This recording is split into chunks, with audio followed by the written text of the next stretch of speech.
الحمد لله رب العالمين والصلاة والسلام على سيد المرسلين نبينا محمد وعلى آله وصحبه أجمعين أما بعد ప్రియ విద్యార్థులారా జజాకుముల్లాహు అహ్సనల్ జజా వబారకల్లాహు ఫీకుం రహిమకుముల్లాహ్ అల్లా మమ్మల్ని కరుణించుగాక. అల్లాహు తాలా ఎల్ల వేళల్లో తన కరుణ కటాక్షాలు మనందరిపై కురిపిస్తూ ఉండుగాక. మనలో అనారోగ్యంగా ఉన్న వారికి ఆరోగ్యం ప్రసాదించుగాక. అల్లాహు తాలా మనందరికీ కూడా మన జీవితాల్లో, మన ఆయుష్లో, మన యొక్క ధర్మ జ్ఞానంలో, మన యొక్క ఆచరణలో, మన యొక్క సంతానంలో, మన యొక్క సంపదనలో అన్నిట్లో కూడా అల్లాహు తాలా ఖైర్ బర్కత్ ప్రసాదిస్తూ ఉండుగాక. ఆమీన్ యా రబ్బల్ ఆలమీన్. ఈరోజు అల్లా యొక్క దయతో మనం 7వ పాఠం కితాబు తౌహీద్లో 7వ పాఠం చదవబోతున్నాము. 7వ అధ్యాయం అనండి. తౌహీద్ యొక్క క్లాస్లో ఈరోజు 7వ రోజు. ఇందులో మనం ఈరోజు చదువుతున్నటువంటి పాఠం అధ్యాయం మినశ్శిర్కి లుబ్సుల్ హల్కతి వల్ ఖైతి వనహ్విహిమా లిరఫ్ఇల్ బలాయి ఔ దఫ్ఇ. కష్టం తొలగిపోవుటకు లేదా రాకుండా ఉండుటకు కడియాలు, దారాలు లాంటివి ధరించుట షిర్క్. టాపిక్ ఏంటో మంచిగా గుర్తుంచుకోండి. టాపిక్ అర్థం చేసుకున్నారంటే ఆ తర్వాత ఏ ఆధారాలు ఉన్నాయో, దలీల్ ఉన్నాయో వాటిని కూడా మనం అర్థం చేసుకోవచ్చు. ఏముంది? కష్టం తొలగిపోవుటకు. వచ్చింది కష్టం, ఇక దూరం కావాలి. లేదా రాకముందే అడ్వాన్స్గా ప్రివెన్షన్, ముందు జాగ్రత్తలు అని అంటాము కదా, ఆ ఉద్దేశంతో కడియాలు, దారాలు, వనహ్విహిమా, ఇంకా ఇలాంటివి అంటే సర్వసామాన్యంగా మనం మన సమాజంలో చూస్తూ ఉంటాము కదా. ఎంతోమంది ఈ రెండు ఉద్దేశాలతో, ఒకటేమిటి, వచ్చిన కష్టం తొలగిపోవుటకు, ఇంకా ఏది రాలేదు కానీ రాకుండా ఉండటానికి కొందరు నల్ల పూసలని తొడుగుతారు, కొందరు ఏదైనా రెడ్ కలర్లో కానీ నల్ల రంగులో కానీ కొన్ని రకాల ప్రత్యేక దారాలు వేసుకుంటారు. మరికొన్ని ప్రాంతాల్లో కొందరు ఇమామే దామిన్ అన్నటువంటి, ఇంకా తాయెత్తుల విషయం అయితే చెప్పే అవసరమే లేదు, ఎంత ప్రబలిపోయి ఉన్నది. అల్లా హిదాయత్ ప్రసాదించుగాక అందరికీ. ఇంకా మన సమాజంలో మనం చూస్తూ ఉంటాము, ఇండ్లల్లో కొబ్బరికాయలు, మిరపకాయలు, నిమ్మకాయలు, బూడిది గుమ్మడికాయ ఇలాంటివి కొందరు ఇళ్లలకు, మరికొందరు తమ దుకాణాల్లో, మరికొందరు తమ యొక్క వాహనాలకు, 2 చక్రాల వాహనమైన, 3 చక్రాల వాహనమైన, 4 చక్రాల వాహనమైన, లారీ అయినా, కొత్త బండి కొన్న తర్వాత ఏం చేస్తారు? టైర్ కింద ఓ నిమ్మకాయ అలాంటిది పెట్టేసి దాని మీదకెళ్ళి బండిని నడుపుతారు. ఇక బండి యాక్సిడెంట్ కాకుండా, ఏ అపాయం జరగకుండా ఉంటుంది అని మన సమాజంలో చూస్తున్నాము కదా. ముస్లింలలో కూడా ఇలాంటి పనులు చేసేవారు ఉన్నారు, మరియు ముస్లిమేతరుల్లో కూడా చేసేవారు ఉన్నారు. వాడలో కొందరు ఏం చేస్తారు, డస్ట్బిన్ ఎక్కడైతే అందరూ కచరా వేసి ఉంటారో, లేదా కొందరు ఒక చోట ఒక చిన్న గుంజ లాంటిది నాటి దానికి ఒక చీపురు, ఒక చెప్పు అలాంటిది ఏదైనా వేస్తారు. వాడలో కొన్ని రకాల ఏమైనా ఆపదలు ఇట్లా రాకుండా ఉండడానికి, ఇళ్లల్లో రాక్షసులు రాకూడదు అన్నటువంటి ఉద్దేశాలతో భయంకరమైన ఒక ముఖం అట్లాంటిది పెట్టుకుంటారు. ఈ విధంగా చూసుకుంటూ పోతే సమాజంలో కష్టాలు వచ్చినవి తొలగిపోవుటకు లేదా రాకుండా ఉండుటకు ఎన్నో ఇలాంటి విషయాలు వాడుతూ ఉన్నారు. అయితే వీటి గురించే ఇక్కడ కొంత వివరణ అనేది ఇవ్వడం జరుగుతుంది. మరియు ఇలాంటి కొన్ని దురాచారాలు అనండి, షిర్క్ పనులు అనండి, ఇలాంటి మూఢ నమ్మకాలు అనండి, పాత కాలంలో అజ్ఞాన కాలంలో మన ప్రవక్త రాకముందు కూడా కొందరు ఉపయోగిస్తూ ఉండేవారు. అందుకొరకే ఇలాంటి ఈ విషయాలను పూర్తిగా రూపుమాపి షిర్క్లో పడవేసే ప్రతి సాధనాన్ని తుంచేసి దానిని అంతం చేసి అసలైన తౌహీద్ గురించి పూర్తి శ్రద్ధగా చాలా మంచి విధంగా మంచి ఆధారాలతో ఇస్లాం మనకు తెలిపి ఉన్నది, నేర్పి ఉన్నది. మీరు అంశం అర్థం చేసుకున్నారంటే అల్హమ్దులిల్లా. ఇక మనం ముందుకు సాగుదాము, ముందుకు వెళ్దాము. దీనికి సంబంధించి ఏ ఆయత్ ఇక్కడ పేర్కొనడం జరిగిందో ఆ ఆయత్ యొక్క సంక్షిప్త వివరణ తెలుసుకుందాము. ఈ అధ్యాయంలో ఒక ఆయత్ ఉన్నది, సూరత్ జుమర్, సూర నంబర్ 39, ఆయత్ నంబర్ 38. కుల్, వారికి చెప్పండి, అఫరఐతుం మా తద్ఊన మిన్ దూనిల్లాహి ఇన్ అరాదనీ అల్లాహు బిదుర్రిన్ హల్ హున్న కాషిఫాతు దుర్రి. మీరు అల్లాహ్ను వదలి ఎవరెవరిని ఆరాధిస్తున్నారో, పిలుస్తున్నారో, మొరపెట్టుకుంటున్నారో, తద్ఊన్ దుఆ, ఈ భావాలన్నీ వస్తాయి. తద్ఊన్ అన్న పదం పిలుస్తున్నారో, అర్థిస్తున్నారో, ఆరాధిస్తున్నారో, మొరపెట్టుకుంటున్నారో వారు అల్లాహ్ నాకేదన్నా కీడు చేయదలిస్తే ఆ కీడును తొలగించగలరా? అల్లాహ్ గనక నాకు ఏదైనా కీడు చేయాలనుకుంటే ఆ కీడును మీరు అల్లాహ్ను వదిలి ఎవరినైతే పూజిస్తున్నారో, మీరు అల్లాహ్ను వదిలి ఎవరినైతే ఆరాధిస్తున్నారో, మీరు అల్లాహ్ను వదిలి ఎవరితోనైతే దువా చేస్తున్నారో, మీరు అల్లాహ్ను వదిలి ఎవరితోనైతే మొరపెట్టుకుంటారో, మీరు అల్లాహ్ను వదిలి ఇంకా ఎవరెవరినైతే మా బాబాలు, మా పెద్దలు, మా యొక్క బుజురుగులు అని ఏ పేరు చెప్పుకున్నా వారు అల్లాహ్ ఒకరికి ఏదైనా కీడు చేయాలనుకుంటే దానిని తొలగించగలరా? నేను ఒక్కసారి మీ అందరితో అడుగుతున్నాను, మీరు చాట్ బాక్స్లో ఎస్ లేదా ఎన్ రాయండి.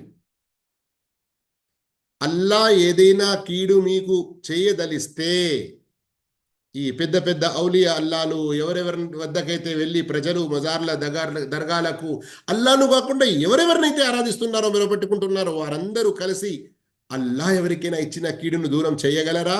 ఎస్ ఆర్ నో, ఏమంటారు మీరు?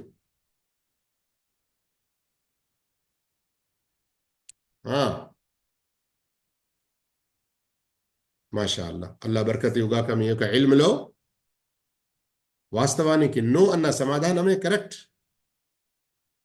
ఎందుకంటే అల్లాహ్ తప్ప దానిని దూరం చేసేవారు వేరే ఎవరూ లేరు. ఇక్కడ ఒక ఆయత్ ఆధారంగా చెప్పడం జరిగింది, కానీ ఖురాన్లో ఇలాంటి భావంలో ఇంకా ఎన్నో విషయాలున్నాయి, ఎన్నో ఆయతులున్నాయి. వాస్తవానికి అల్లాహ్ ఒకే ఒక్కడు, అందరికీ లాభాలు చేకూర్చేవాడు. ఎవరైనా ఏదైనా నష్టంలో ఉంటే వాటి నుండి బయటికి తీసుకొచ్చేవాడు. సోదర మహాశివులారా, సోదరిమణులారా, ప్రియ విద్యార్థులారా, ఇక రండి మనం దీని తర్వాత హదీత్ చదువుదాము. మన ఈ టాపిక్కి సంబంధించి హదీత్ ఎంత డైరెక్ట్గా ఉన్నదో, ఎంత స్పష్టంగా ఉన్నదో గమనించండి. హజరత్ ఇమ్రాన్ ఇబ్న్ హుసైన్ రదియల్లాహు తనను ఉల్లేఖించారు. أن النبي صلى الله عليه وسلم رأى رجلا في يده حلقة من صفر فقال ما هذه؟ قال من الواهنة. فقال انزعها فإنها لا تزيدك إلا وهنا فإنك لو مت وهي عليك ما أفلحت أبدا. ప్రవక్త సల్లల్లాహు అలైహి వసల్లం ఒక వ్యక్తి చేతిలో రాగి కడియం చూశారు. బ్రాస్లెట్ లాంటిది కొందరు వేసుకుంటారు కొన్ని రకాల బాధలు దూరం కావడానికి. అయితే ప్రవక్త సల్లల్లాహు అలైహి వసల్లం అతన్ని అడిగారు ఇదేమిటి అని. అతడన్నాడు వాహిన దూరం కావడానికి వేసుకున్నాను. వాహిన అన్నదానికి బాహ్యపు భావం బలహీనత అని కూడా వస్తుంది. కానీ అరబ్బులో భుజములోని ఒక నరం ఉబ్బి ఓ రకమైన రోగం వస్తుంది. అది దూరం కావడానికి వారు అలాంటివి వేసుకునేవారు. అప్పుడు ప్రవక్త సల్లల్లాహు అలైహి వసల్లం ఏం చెప్పారు? దానిని తీసివేయి. ఆ కడియం నువ్వు ఏదైతే వేసుకున్నావో వాహిన దూరం కావడానికి అని అంటున్నావు కదా, అది తీసివేయి. అది నీ వాహిన పెరుగుటకే కారణమవుతుంది. నీలో ఆ రోగాన్ని ఇంకా పెంచుతుంది. ఆ తర్వాత గమనించండి ప్రవక్త ఎలా హెచ్చరించారో. ఒకవేళ అది నీవు ధరించి ఉన్నప్పుడు మరణించావంటే ఎన్నటికీ సాఫల్యం పొందవు. గమనిస్తున్నారా? అది నీపై ఉండగానే నీవు గనక చనిపోయావంటే నీవు ఎన్నటికీ సాఫల్యం పొందలేవు. సాఫల్యం నుండి మొత్తానికే దూరం ఉండేవారు, సాఫల్యాన్ని ఏమాత్రం నోచుకొని వారు ఎవరుంటారు? వాస్తవానికి ఎవరైతే షిర్క్ చేస్తారో అలాంటి వారే సాఫల్యాన్ని కోల్పోతారు, సాఫల్యం లేకుండా ఉంటారు. ప్రవక్త సల్లల్లాహు అలైహి వసల్లం ఆ ఒక్క వస్తువు ఏదైతే అతడు వాహిన దూరం కావడానికి వేసుకున్నాడో అతన్ని చూసి ఎంత పెద్ద మాట చెప్పారు. ఇందులో మనకు ఎంతటి భయంకరమైన హెచ్చరిక ఉన్నదో ఇన్షా అల్లాహ్ తర్వాత మనం ముఖ్య విషయాలు అని తెలుసుకుంటాము కదా, అక్కడ మరిన్ని కొన్ని వివరాలు వస్తాయి. రండి మరొక హదీస్ తెలుసుకుందాము. చూడడానికి ఒక్క హదీస్ ఉంది కానీ ఇందులో 3 విషయాల ప్రస్తావన వచ్చింది. ఇమ్రాన్ బిన్ హుసైన్ రదియల్లాహు అన్హు యొక్క హదీస్ ఏదైతే మనం విన్నామో ఇప్పుడు అది ముస్నద్ అహ్మద్లో ఉంది, హదీస్ నంబర్ 20,000. మరియు ఇబ్ను మాజాలో కూడా ఆ హదీస్ ఉంది 3531. రెండవ హదీస్ ఈనాటి పాఠంలో ఉక్బా బిన్ ఆమిర్ రదియల్లాహు తఆలా అన్హు ఉల్లేఖించారు. ప్రవక్త సల్లల్లాహు అలైహి వసల్లం ఇలా ఆదేశించారు: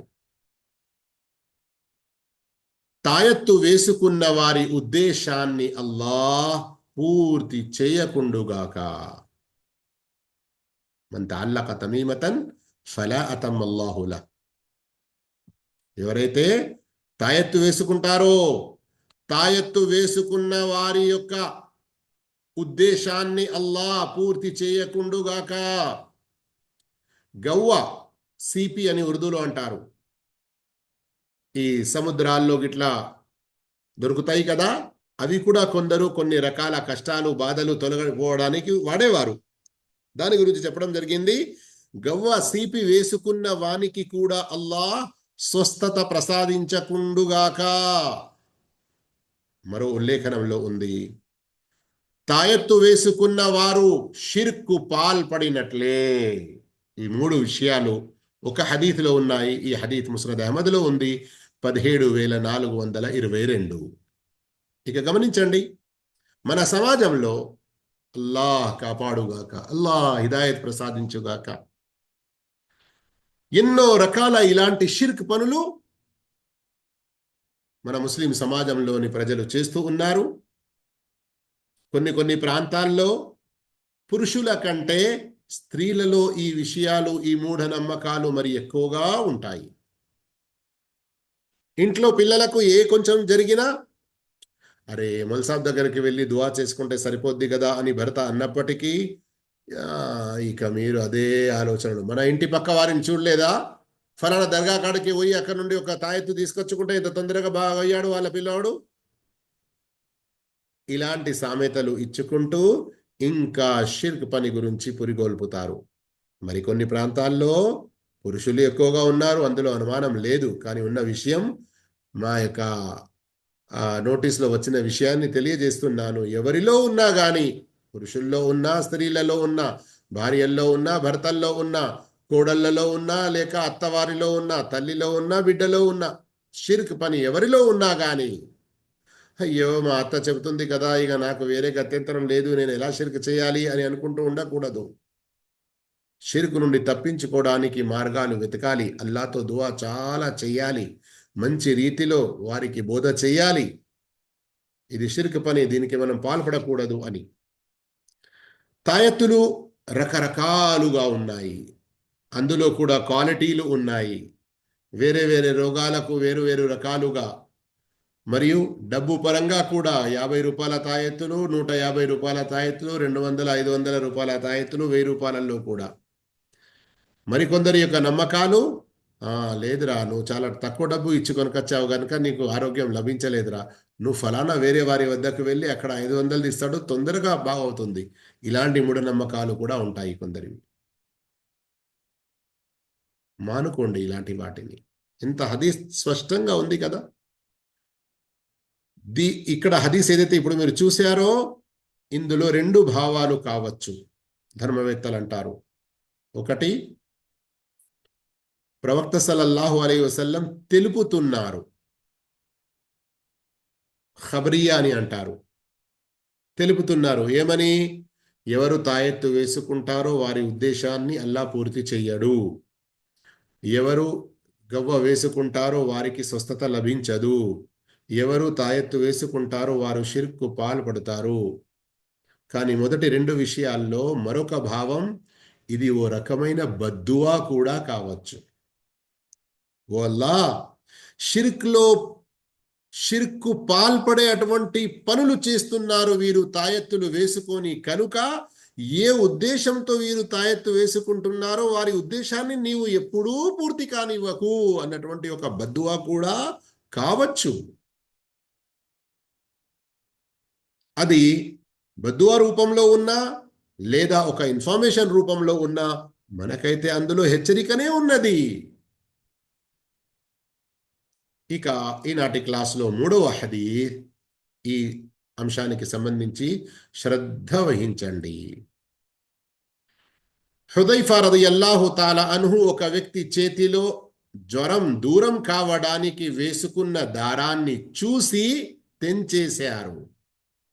అన్నహు రఆ రజులన్ ఫి యదిహి ఖైత్ మినల్ హుమ్మా ఫఖతఅహు. తెంచేశారు. తెంచి ఏం చెప్పారు, ఏం చదివారు?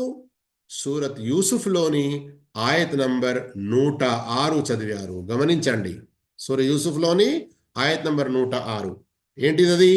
వమా యుమిను అక్తరుహుం బిల్లాహి ఇల్లా వహుం ముష్రికూన్. వారిలో చాలా మంది అల్లాహ్ను విశ్వసిస్తూ కూడా అల్లాహ్తో పాటు ఇతరులను భాగస్వాములుగా నిలబెడుతున్నారు. అల్లాహ్తో పాటు వారు షిర్క్ చేస్తున్నారు. గమనిస్తున్నారా? యుమిను, అల్లాహ్ను విశ్వసిస్తున్నారు, మేము విశ్వాస మార్గంలోనే ఉన్నాము, మేము పుట్టుపూర్వకంతో ముస్లింలము అని గొప్పగా చెప్పుకుంటున్నారు, కానీ షిర్క్ పనులు కూడా చేస్తున్నారు. ఇక ఒక సహాబీ, ప్రవక్త సల్లల్లాహు అలైహి వసల్లం వారి యొక్క సహాబీ, ఒక వ్యక్తి చేతిలో జ్వరం దూరం కావడానికి వేసుకున్న దారాన్ని తెంపుతూ ఈ ఆయత చదివారంటే ఏంటి భావం? ఇలాంటి పనులు చేయడం షిర్కు గురి చేస్తుంది అని చాలా స్పష్టంగా అర్థమవుతుంది కదా. ఏమైనా అనుమానం ఉందా కాదు అన్నట్లుగా? అందుకొరకే ఇలాంటి వాటిని మనం వదులుకోవాలి. సంక్షిప్తంగా మరొకసారి మీరు చూడండి, ఈనాటి క్లాస్ మనది అధ్యాయం 7, కష్టం తొలగిపోవుటకు లేక రాకుండా ఉండుటకు కడియాలు, దారాలు ఇంకా ఇలాంటివి ధరించుట షిర్కులో వస్తుంది. దీనికి ఆయత్ ఒకటి ప్రస్తావించారు సూర్య జుమర్లోనిది 38వ ఆయత్. చెప్పండి మీరు. అల్లాహను వదిలి మీరు ఎవరెవరినైతే పిలుస్తున్నారో అర్థిస్తున్నారో వారు అల్లా నాకేదైనా కీడు చేయదలిస్తే ఆ కీడును తొలగించగలరా? లేదు. ఆ తర్వాత 3 హదీసులు చదివాము. మొదటి హదీస్ యొక్క భావం ఏంటి? వాహిన అన్నటువంటి రోగం దూరం కావడానికి ఒక పసుపచ్చ కలర్లో ఉన్నటువంటి ఒక రాగి కడియం వేసుకున్నారు ఒక వ్యక్తి. ప్రవక్త చూసి చెప్పారు, దీనిని తీసేయి, అది నీ వాహినను ఇంకా పెంచుతుంది, మరియు నీవు తీయకుంటే అదే స్థితిలో మరణిస్తే నీవు ఎన్నటికీ సాఫల్యం పొందవు. రెండవ హదీసులో తాయత్తు గురించి ప్రత్యేకంగా చెప్పడం జరిగింది. అది వేసుకున్న వారి యొక్క ఉద్దేశాన్ని అల్లా పూర్తి చేయకూడదు. మరియు ఎవరైతే గవ్వలు వేసుకుంటారో ఏదైనా స్వస్థత కలగడానికి వారికి స్వస్థత లభించకూడదు, మరియు అది వేసుకోవడం షిర్కు పాల్పడినట్లవుతుంది అని. ఇక 3వ హదీసులో హుదైఫా రదియల్లాహు తాలా అన్హు జ్వరం దూరం కావడానికి ఒక దారం వేసుకున్న వ్యక్తిని చూసి ఆ దారం తెంపేశారు, మరియు సూరత్ యూసుఫ్లోని ఆయత్ చదివారు. చాలా మంది విశ్వసించినప్పటికీ కూడా షిర్కు పాల్పడుతున్నారు. ఈ ఒక్క ఆయత్ మరియు 3 హదీసుల ద్వారా మనకు బోధపడిన విషయాలేంటి? మొదటి విషయం, రోగాలు దూరమగుటకు కడియాలు, దారాలు వేసుకొనుట కఠినంగా నివారించబడింది. కఠినంగా అని ఎందుకు చెప్పారు ఇక్కడ? ఎందుకంటే ప్రవక్త సల్లల్లాహు అలైహి వసల్లం చెప్పారు కదా, పైన మనం చదివినటువంటి ఇమ్రాన్ ఇబ్న్ హుసైన్ హదీసులో, మా అఫ్లహ్త అబదా, నీవు ఎన్నటికీ సాఫల్యం పొందలేవు అని. దాని ద్వారా కఠినంగా వారించారు అని తెలిసింది. రెండో విషయం తెలిసింది ఏంటి మనకు? అతను అదే స్థితిలో చనిపోతే సఫలుడు కాడు అన్న ప్రవక్త హెచ్చరిక ద్వారా సహాబాల మాటకు ఆధారం లభిస్తుంది. ఏంటి సహాబాల మాట? షిర్కే అస్గర్ అంటే చిన్న షిర్క్, కబీరా గునాహలో, ఘోరమైన పాపాల్లో చాలా పెద్దది. అర్థం చేసుకోండి. సహాబాలు ఏమనేవారు? చిన్న షిర్క్ ఏదైతే ఉందో అది పెద్ద పెద్ద ఘోరమైన పాపాలు ఉన్నాయి కదా, వాటిలో అతి పెద్ద స్థానంలో వస్తుంది. దీనికి సంబంధించి ఉలమాలు కొందరు హజరత్ అబ్దుల్లా బిన్ మసూద్ రదియల్లాహు అన్హు గారి ఒక హదీస్ కూడా చెబుతారు. ఇక 3వ విషయం ఏం తెలిసింది? అజ్ఞానం అంటే తెలియకపోవడం ఒక సాకుగా పరిగణించబడలేదు. అంటే ఆ సహాబీ తెలియకనే ధరించారు కదా, సహాబీ తెలిసి ధరించలేదు. ఇది వేసుకుంటే తప్పు, ఇది వేసుకుంటే మాకు స్వస్థత కలగదు, ఇది వేసుకోవడం ద్వారా ఇలాంటి విషయం ఏది తెలియదు సహాబీకి. కానీ ఎప్పుడైతే ప్రవక్త చెప్పారో తీసివేశారు. కానీ ప్రవక్త ఇంత గట్టిగా హెచ్చరించారు చూడండి. అంటే ఏమి తెలిసింది ఇక్కడ? కొన్ని సందర్భాల్లో మనిషి తెలియకుండా ఏదైనా షిర్క్ పని చేస్తే, అయ్యో తెలియక చేశాడు కదా పోనీ అన్నట్లుగా కాకుండా హెచ్చరించాలి, అతనికి చెప్పాలి, ఇది తప్పు అన్నట్లుగా బోధించాలి. అయ్యో తెలియక చేస్తున్నాడు వదలండి అని కాదు. ఎందుకంటే తెలియకపోవడం, అజ్ఞానం ఒక సాకుగా ఉండదు అది చేయడానికి. 4వ విషయం, దాని వలన ఇహలోకంలో లాభం కలగదు, నష్టమే కలుగుతుంది. ఎలా తెలిసింది? ప్రవక్త చెప్పారు కదా, దాని వలన వహన్ ఇంకా పెరుగుతుంది అని, లా తజీదుక ఇల్లా వహన.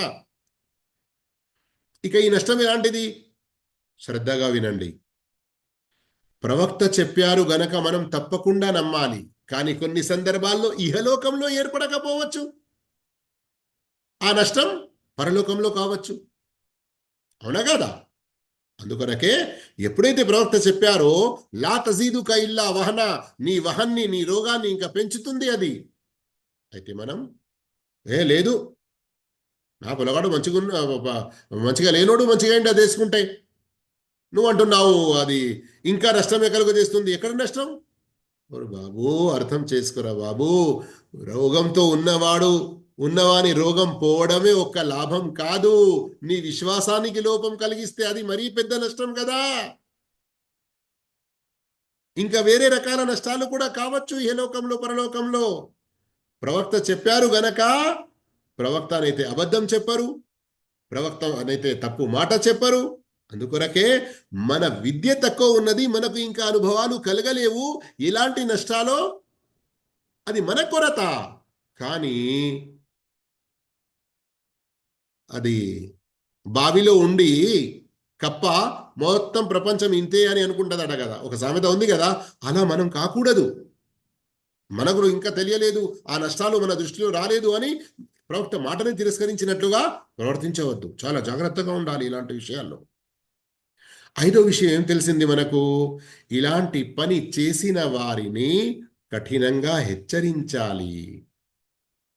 ఎందుకంటే ఇది షిర్కు పాల్పడే విషయం కదా. ఇక్కడ కఠినంగా అంటే ఏంటి? 4 తిట్లు అని కాదు, తిట్టి అని కాదు, మంచి మాటతోనే, కానీ దాని యొక్క నష్టాన్ని స్పష్టపరచడం. కఠినంగా హెచ్చరించడం అంటే ఏంటి? ఇక్కడ దుర్భాషలు ఆడటం కాదు. కఠినంగా హెచ్చరించడం అంటే మెల్లగా చెప్పే మాటను ఇక అతన్ని మింగేస్తావా అన్నటువంటి కోపాన్ని ప్రదర్శించి చెప్పడం కాదు. కఠినంగా హెచ్చరించడం అంటే దాని నష్టాన్ని స్పష్టపరచడం. ప్రవక్త ఏం చేశారు? తీసివేయి, అది నీ వహన్ను పెంచుతుంది, అది నీ చేతిలో ఉన్నప్పుడు నీవు చనిపోయావంటే ఎన్నటికీ సాఫల్యం పొందవు. గమనిస్తున్నారా? ఆరో విషయం మనకేం తెలిసింది? ఇలాంటివి వేసుకున్న వారు దాని వైపే అప్పగించబడుతారని స్పష్టంగా ఉంది. ఉక్బా బిన్ ఆమిర్ హదీస్లో 3 విషయాలు ఒకేసారి వచ్చాయి కదా. అందులో విషయం చెప్పబడింది కదా, అది ఖబరియా కావచ్చు లేదా బద్దువా కూడా కావచ్చు అని చెప్పాను కదా. 7వ విషయం, తాయత్తు వేసుకున్న వారు షిర్కు పాల్పడినట్లే అని స్పష్టమైంది. ప్రవక్త గారు చెప్పారు కదా, మన తవల్ల తమీమతన్ ఫఖద్ అష్రక్. 8వ విషయం తెలిసిందేంటి? జ్వరం దూరం కావడానికి దారం వేసుకునుట కూడా ఇందులోనే పరిగణించబడుతుంది. ఇక్కడ దారం అంటే మీరు ఏదో కుట్టడానికి సూదిలో పెట్టే దారం ఒకటే అలా అనుకోకండి. రకరకాల దారాలు, వేర్వేరు మూఢనమ్మకాలతో ప్రజలు వేసుకుంటారు, ఉపయోగిస్తారు, అది అని. కానీ ఇక కొన్ని సందర్భాల్లో పెద్దలకు కానీ పిల్లలకు కానీ ఇంట్లోనే కొన్ని కుటీర వైద్యాలు అని అంటాము కదా మనం, చిట్కాలు, ఇంటి చిట్కాలు పాటిస్తాము. ఎవరికైనా జ్వరం ఎక్కువ అయింది అంటే ఒక తెల్ల గుడ్డ తెప్పించి, ఒక ఏదైనా మంచి గుడ్డ తెప్పించి నీళ్ళల్లో తడిపి చంకల్లో పెడతాము, మెడకాడ పెడతాము, లేదా మొత్తం ఛాతీపై వేస్తాము. అయ్యో ఇవన్నీ కూడా దారాలు కలిపే ఒక గుడ్డ తయారైంది కదా అని అనుకోకండి. అది ప్రాక్టికల్గా అనుభవంలో వచ్చిన విషయం. దాని వివరాలు ఇన్షాల్లా తర్వాత వస్తున్నాయి కూడా ఇదే పాఠంలో. 9వ విషయం, హుదైఫా రదియల్లాహు తాలా అన్హు పఠించిన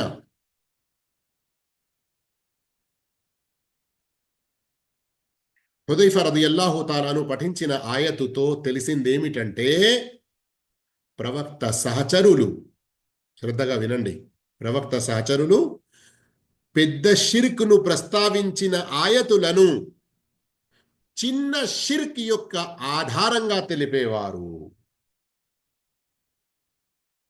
సూరే బకరా యొక్క ఆయత్ 165 ద్వారా ఇబ్నే అబ్బాస్ రదియల్లాహు తాలా అన్హు కూడా ఇలాగే తెలిపారు. అర్థమైందా? అర్థం కాలేదా? ఇప్పుడు ఉదాహరణకు ఈ మాట ఏదైతే ఆయత్ ఉన్నదో సూరా యూసుఫ్లోని ఆయత్ మనం ఇంతకుముందు చదివాము కదా, వమా యుమిను అక్తరుహుం బిల్లాహి ఇల్లా వహుం ముష్రికూన్ పైన చదివాము. దారం తెప్పిన తర్వాత హుదైఫా రదియల్లాహు అన్హు ఆయత్ చదివారు కదా.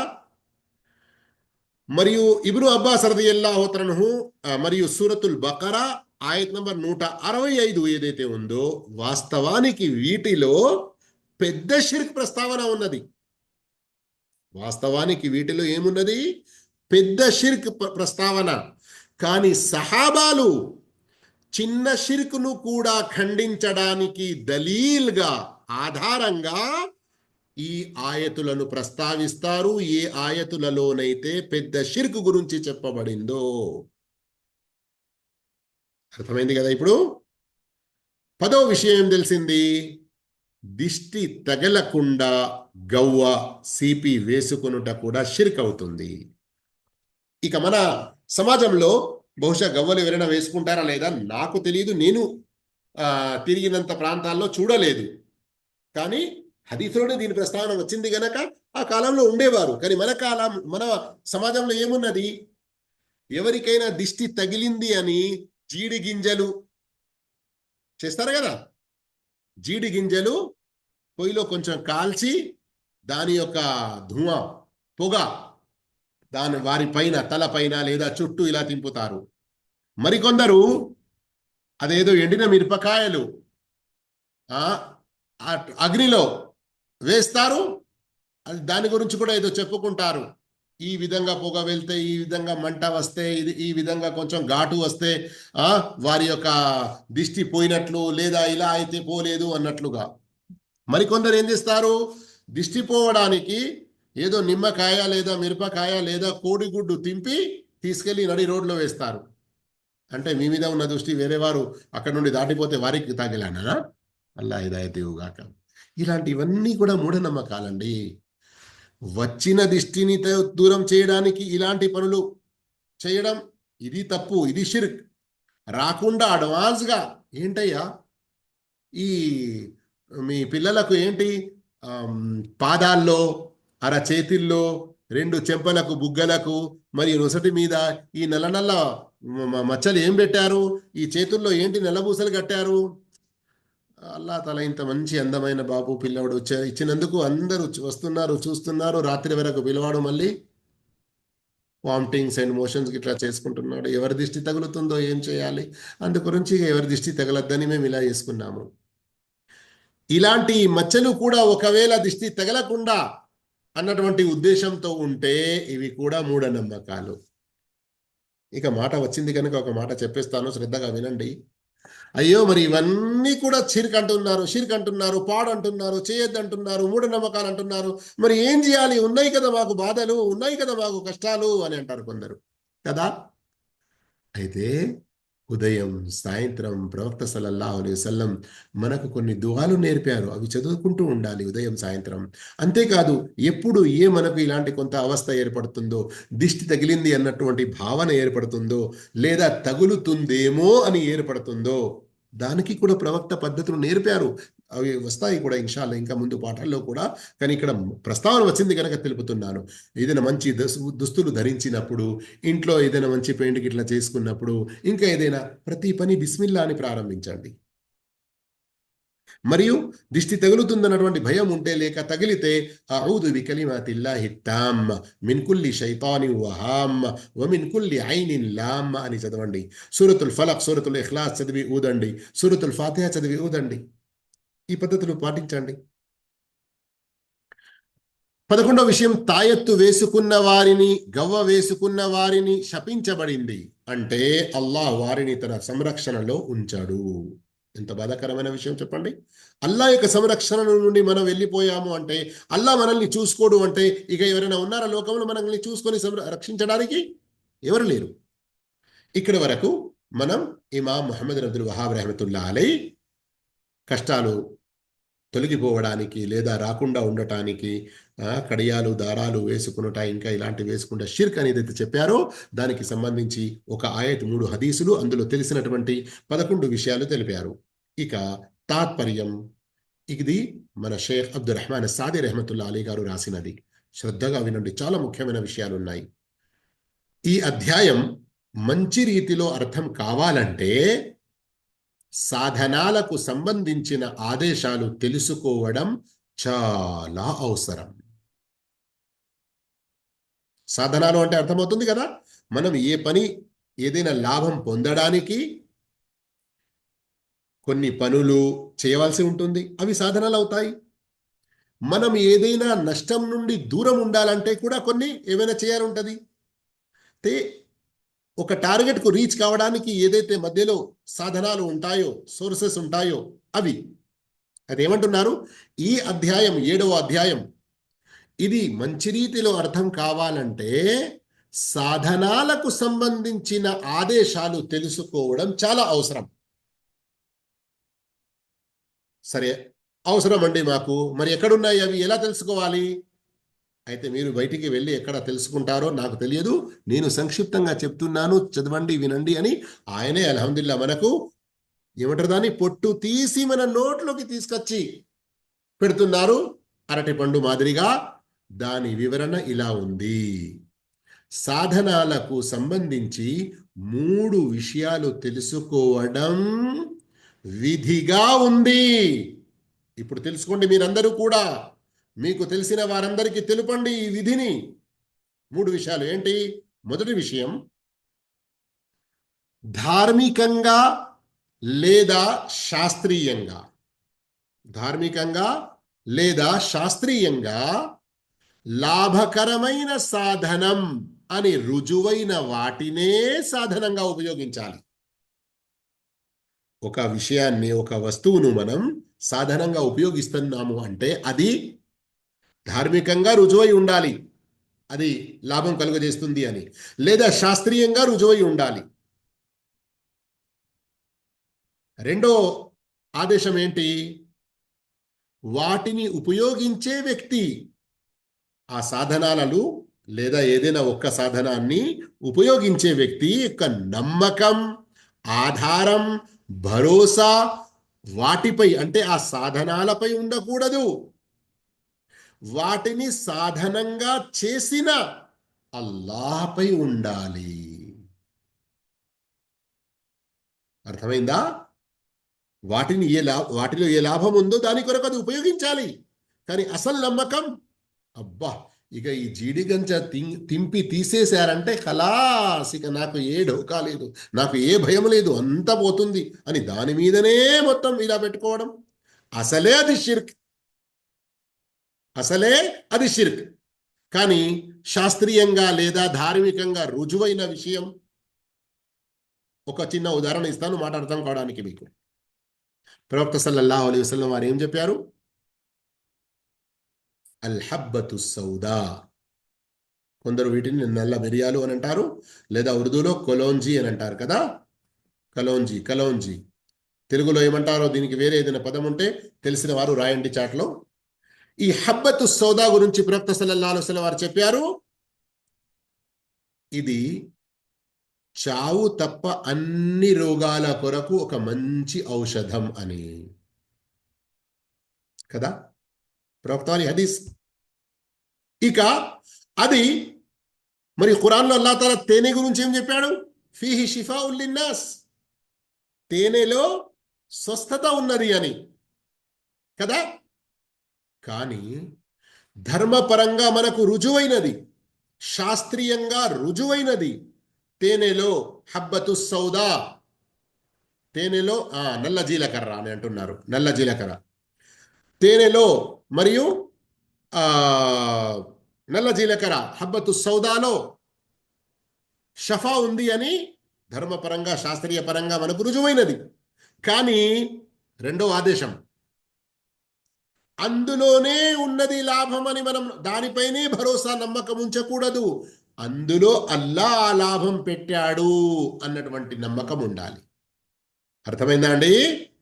ఇక రండి, సాధనాలకు సంబంధించిన మొదటి ఆదేశం ధర్మపరంగా శాస్త్రీయ పరంగా అది లాభకరమైనది అని రుజువు కావాలి. రెండవది, వాటిపై నమ్మకం ఉండకూడదు మనకు, అందులో ఆ లాభం పెట్టినటువంటి దానిని సాధనంగా చేసినటువంటి అల్లాపై మనకు నమ్మకం ఉండాలి. మూడో విషయం ఏంటి? మూడో విషయం, సాధనాలు ఎంత గొప్పవి, శక్తి గలవి అయినా అవి అల్లాహ్ రాసి పెట్టిన విధివ్రాత తక్దీర్కు లోబడి ఉంటాయి, తప్పించుకోలేవు. అల్లాహ్ తాను కోరినట్లు వాటిలో మార్పు చేస్తాడు. అల్లాహ్ కోరితే అందులోని గుణాన్ని అలాగే ఉంచుతాడు. దాసులు వాటిని తెలుసుకొని ఉపయోగించి వాటిలో ఉన్న అల్లాహ్ ఔచిత్యాన్ని మర్మమును గమనిస్తారని అల్లాహ్ కోరితే అందులోని గుణాన్ని మార్చనూవచ్చు. ఎందుకు? ఇలా దాసులు వాటిపైనే నమ్మకం ఉంచకూడదని, అల్లా శక్తిని అర్థం చేసుకోవాలని, మార్పు చేయు సర్వశక్తి సర్వ ఇష్టం ఒకే ఒక్క అల్లాహకు మాత్రమే ఉన్నదని. అర్థమైందా? ఉదాహరణకు మీరిద్దరూ ఉన్నారనుకోండి. ఇద్దరూ అన్నదమ్ములు ఒకే ఇంట్లో ఉన్నారు. ఇద్దరికి ఒకే సమయంలో కడుపు నొప్పి లేచింది. అయితే మన ఈ పాఠం, మన ఈ తౌహీద్ యొక్క దర్స్ విన్నటువంటి ఆ ఇద్దరి అన్నదమ్ముల యొక్క తల్లి ఏం చేసింది? ఆ తేనె తాగుర బిడ్డ అని తేనె నీళ్ళలో కలిపి ఇచ్చింది. అల్హమ్దులిల్లా, మొదటి ఆదేశం ఇక్కడ పూర్తయింది కదా, తేనె ధర్మపరంగా అది సాధనమని. మరియు రెండో ఉద్దేశం కూడా పూర్తి. ఏంటి? దీన్ని సాధనంగానే నమ్ముతున్నాము, అల్లాహ్ పై మాత్రమే నమ్మకం ఉన్నది, వాటిపై కాదు. ఇక మూడో ఆదేశం ఇందులో గమనించండి. అదేంటి? కొంచెం ఊహించండి. ఇద్దరూ ఒకే సమయంలో తాగారు. కొంతసేపటి తర్వాత ఒకరికి నయమైంది, కడుపు నొప్పి దూరమైంది, ఇంకొకరికి ఇంకా కాలేదు. అంటే ఏంటి? అంటే ఏమిటంటే ఒకరి గురించి అల్లాహు తాలా దాని యొక్క ఆ సాధనంలో ఉన్న లాభాన్ని, ఆ గుణాన్ని అల్లాహ్ తాలా ఆపేశాడు. ఇప్పుడే వెంటగానే వద్దు, మరి కొంచెం అన్నట్లుగా. అయితే అల్లాహ్ ఏ విధి రాసి ఉంచాడో దానికి లోబడి ఉన్నాయి అని, దాని బయటికి వెళ్ళలేవు అని, అందులో ఉన్నటువంటి అల్లాహ్ యొక్క ఔచిత్యం, మర్మాన్ని మనం తెలుసుకోవాలి. అర్థమవుతుంది కదా? అల్లాహ్ తలచినప్పుడే దానిలోని ఆ శక్తి పని చేయగలుగుతుంది. కొంచెం ఒక్కసారి అపోజిట్గా మరో విషయాన్ని మీరు ఊహించుకుంటే మీకు చాలా స్పష్టంగా తెలిసిపోతుంది. అగ్ని యొక్క గుణం ఏంటి? కాల్చడం కదా. కానీ అల్లాహ్ తలచినప్పుడు అల్లాహ్ ఆ అగ్నిలోని ఆ గుణాన్ని తీసివేశాడు. ఇబ్రాహీం అలైహిస్సలాం కాలిపోయారా? లేదు కదా. ప్రజలకు అగ్ని కనబడుతుంది, వాస్తవానికి అగ్ని మండుతుంది. ఆ అగ్ని మధ్యలోనే ఉన్నారు ఇబ్రాహీం అలైహిస్సలాం. కానీ అల్లాహ్ డైరెక్ట్ ఆదేశం ఇచ్చేశాడు అగ్నికి. అంటే ఏంటి? అగ్నిలోని కాల్చే ఆ గుణాన్ని అల్లాహ్ తాలా ఆ సమయంలో తీసుకున్నాడు. నీవు కాల్చొద్దు, కూనీ బర్దం సలామా అని ఆయతే ఉన్నది ఖురాన్. అవునా కాదా? ఇలాంటి ఇంకా ఎన్నో ఉదాహరణలు ఉన్నాయి. అవన్నీ చెప్పుకుంటూ పోతే సమయం సరిపోదు. కానీ మీకు తెలుసు కదా, ఇస్మాయిల్ ఇస్లాంను జిబా చేసే విషయం కానివ్వండి, యూనుస్ అలీ ఇస్లాం చేప దాంట్లో ఉండడం కానివ్వండి, ఇలాంటి విషయాలు ఇంకా. పై ముఖ్య విషయం తెలుసుకున్న తర్వాత, పై ముఖ్య విషయం అంటే అర్థమైందా? ఈ మూడు ఆదేశాలు సాధనలకు సంబంధించినవి. ఇక వచ్చిన కష్టం తొలగిపోవడానికి లేదా కష్టం రాకుండా జాగ్రత్త పడడానికి దారం లేక కడియం, దారం లేక కడియం లాంటివి వేసుకున్నవాడు షిర్క్ చేసినట్లే కదా. నేను అడుగుతున్నాను, అవును అని మీకు ఇంకా ఏర్పడకుంటే రండి, దానికి కూడా సమాధానం ఉంది. ఎలా అనగా, అది ఎలా షిర్క్ అవుతుంది? కడియాలు, దారాలు, జీడి గింజలు, నిమ్మకాయలు, బూడిది గుంబలు, ఇంకా వేరే వేరే ఏవేవైతే ఉపయోగిస్తారో అది దాఫియా లేదా రాఫియా అని విశ్వసిస్తే ఇది పెద్ద షిర్క్. దాఫియా అంటే ఏంటి? స్వయం ఆ సాధనాలు అంటే ఈ దారాలు కానివ్వండి, కడియాలు కానివ్వండి, దిష్టి పోవడానికి జీడి గింజలు కానివ్వండి, ఇంకా వేరే ఇవన్నీ స్వయం అవి దాఫియా అంటే వచ్చిన కష్టాన్ని తొలగిస్తాయి అని, లేదా రాఫియా అంటే కష్టం రాకుండా కాపాడుతాయి అని విశ్వసిస్తే ఇది ఘోరమైన షిర్క్, పెద్ద షిర్క్ అవుతుంది. ఈ షిర్క్ అల్లా యొక్క రుబూబియత్లో అవుతుంది, అలాగే అల్లా యొక్క ఉలూహియత్లో కూడా. ఈ షిర్క్ అన్నది రుబూబియత్లో మరియు ఉలూహియత్లో. ఎలా? రుబూబియత్లో ఎలా అవుతుంది? ఎలా అనగా, అతడు సృష్టి మరియు దాని నిర్వహణ, అల్హమ్దులిల్లాహ్, యహదీకుముల్లాహు వయస్లిహ్ బాలకుం. మీరు అన్నారు అని తప్పకుండా తెలుసు, మైక్ ఆఫ్ ఉండవచ్చును బహుశా. ఎలా అనగా అతడు సృష్టి దాని నిర్వహణలో స్వస్థత ఇచ్చే విషయంలో అల్లాను కాకుండా ఇతరులను నమ్మినందుకు. అంతేకాదు, ఇది ఉలూహియతులో కూడా షిర్క్ అవుతుంది. ఎలా అనగా అతడు అందులో స్వస్థత ఉంది అని దానిపైనే నమ్మకం, భరోసా, ఆశ ఉంచినందుకు. అర్థమైందా? స్వయం అవి కొందరు అంటారు కదా, మన సమాజంలో ఇప్పటికీ ఉన్నారు కదా, అబ్బో బోల్సాబు మీ మాట మంచిదే కానీ నా తాయెత్తు తీయకండి బాబు, అబ్బో మీరు తాయెత్తు తీశారంటే ఖలాస్, ఇక నాకు మళ్ళా రోగం మొదలవుతుంది, ఈ తాయెత్తు ఉంటేనే నేను కొంచెం బతుకున్నాను. ఈ విధంగా అనేవాళ్ళు ఉన్నారు మనలో. ఒకవేళ అదే లాభం చేకూరుస్తుంది, అదే కష్టాన్ని దూరం చేస్తుంది, కష్టం రాకుండా ఉంచుతుంది, దాఫియా రాఫియా అంటే అని అలాంటి నమ్మకం ఉంటే ఇది పెద్ద షిర్క్ అవుతుంది. మరి ఈ పెద్ద షిర్క్ రుబూబియత్లో కూడా అవుతుంది, ఉలూహియత్లో కూడా అవుతుంది. రుబూబియత్లో ఎలా?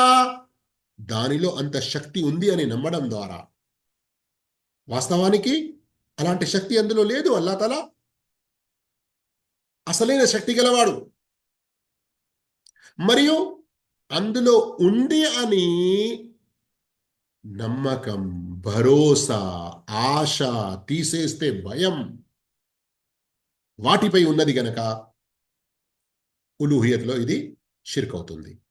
కానీ అలా కాకుండా గమనించండి, ఒకవేళ అతడు అల్లాహే దాఫె, కష్ట నష్టాలు వచ్చిన తర్వాత దూరం చెయ్యువాడు, లేదా రాఫె అంటే కష్ట నష్టాలు రాకుండా కాపాడువాడు అని విశ్వసించి అవి కేవలం సాధనం మాత్రమే అని నమ్మినవాడు ధార్మికంగా, శాస్త్రీయంగా సాధనం లేని వాటిని సాధనంగా నమ్మినవాడవుతాడు కదా. ఈ దారాలను, ఈ కడియాలను, ఈ జీడి గింజలను, ఈ నిమ్మకాయలను, ఈ బూడిది గుమ్మలను వాడలో ఒక చోట ఒక గుంజగా నాటి దానికి చెప్పు మరియు చీపురు గిట్ల వేయడం, ఇవన్నీ ధర్మపరంగా ఒక సాధనమని షరియత్ తెలుపలేదు, ఇస్లాం తెలుపలేదు. శాస్త్రీయ పరంగా కూడా అవి సాధనం అని రుజువు కాలేదు. అందుకొరకే ఏ వాటిని అల్లా ధార్మికంగా, శాస్త్రీయంగా తెలుపలేదో అలాంటిని వారిని అతడు నమ్మిన వాడయ్యాడు. కనుక ఇది నిషిద్ధం. మరియు ఇది ఇస్లాంపై, వైద్య శాస్త్రంపై ఒక అబద్ధం మోపిన వాడు అవుతాడు. ఎలా అనగా ఇస్లామీయ ధర్మం దీనిని చాలా కఠినంగా నివారించింది. ఇంతకుముందు మనం చదివాము కదా, మా అఫ్లహ్త అబదా లా తజీదు ఇల్లా వహనా, అల్లా వాటి ఉద్దేశాన్ని పూర్తి చేయకూడదు, ఇది షిర్క్ చేసిన వాడు అవుతాడు, అవన్నీ చదివాము కదా మనం. నివారించింది ఇస్లాం. అది నివారించినవి లాభాన్నిచ్చేవి కావు. అల్లా మరియు ప్రవక్త దేన్ని నివారించారో అందులో లాభం అనేది ఉండదు. ఇక శాస్త్రీయంగా కూడా ఇవి ఆమోదం పొందినవి కావు. లాభం చేకూర్చే ఔషధాల్లో కూడా ఇవి లెక్కించబడవు. లాభం చేకూర్చే ఔషధాల్లో కూడా లెక్కించబడవు. అందుకే ఇవి షిర్క్ వైపునకు లాక్కొని వెళ్ళే సాధనాలు. వాటిని వేసుకున్న వాని మనస్సు వాటిపై లగ్నం అయి ఉంటుంది. అందుకే అది షిర్క్ భాగాల్లో ఒక భాగం, లేక షిర్క్ సాధనాల్లో ఒక సాధనం అవుతుంది. ఇవి ప్రవక్త నోట తెలుపబడిన అల్లా సంతృప్తి మరియు పుణ్యాలు పొందే ధార్మిక సాధనాలు కావు అని, అలాగే శాస్త్రీయంగా అనుభవంలో వచ్చిన ప్రజలు ఉపయోగించి లాభం పొందిన ఔషధం లాంటివి సాధనాలు కూడా కావు అని స్పష్టంగా తెలిసినప్పుడు, తెలిసింది కదా, ఇప్పుడు మనకు స్పష్టంగా తెలిసింది కదా, తెలిసినప్పుడు విశ్వాసుడు తన విశ్వాసం సంపూర్ణమగుటకు వాటిని వదిలివేయాలి. అతని తౌహీద్ సంపూర్ణమైందంటే నివారించబడిన వాటిపై అతని మనస్సు లగ్నం కాదు. లాభం లేని వాటిపై మనస్సు లగ్నం కావడం బుద్ధిహీనతకు నిదర్శనం. ఎలా అనగా మనిషి తనకు లాభం లేని వాటిని ఉపయోగించకూడదు. మనిషి, బుద్ధిగల మనిషి తనకు లాభం లేని దాన్ని ఉపయోగిస్తాడా? ఉపయోగించడు. మరియు అందులో నష్టమే నష్టం ఉంది అని మనకు చాలా స్పష్టంగా తెలిసిపోయింది కూడా. ఈ సత్యధర్మం యొక్క పునాది ఇక గమనించండి. ఈ సబ్జెక్టుకు సంబంధించి ఈ అధ్యాయం గురించి ప్రజల నుండి విగ్రహారాధనను, సృష్టి రాసులపై నుండి నమ్మకాన్ని దూరము చేసి, వారి ధర్మాన్ని దురాచారాల దుశ్చేష్టల నుండి దూరం చేసి, వారి బుద్ధి జ్ఞానాలను సంపూర్ణం చేయుట, ఇది ఇస్లాం యొక్క అసలైన ఉద్దేశం.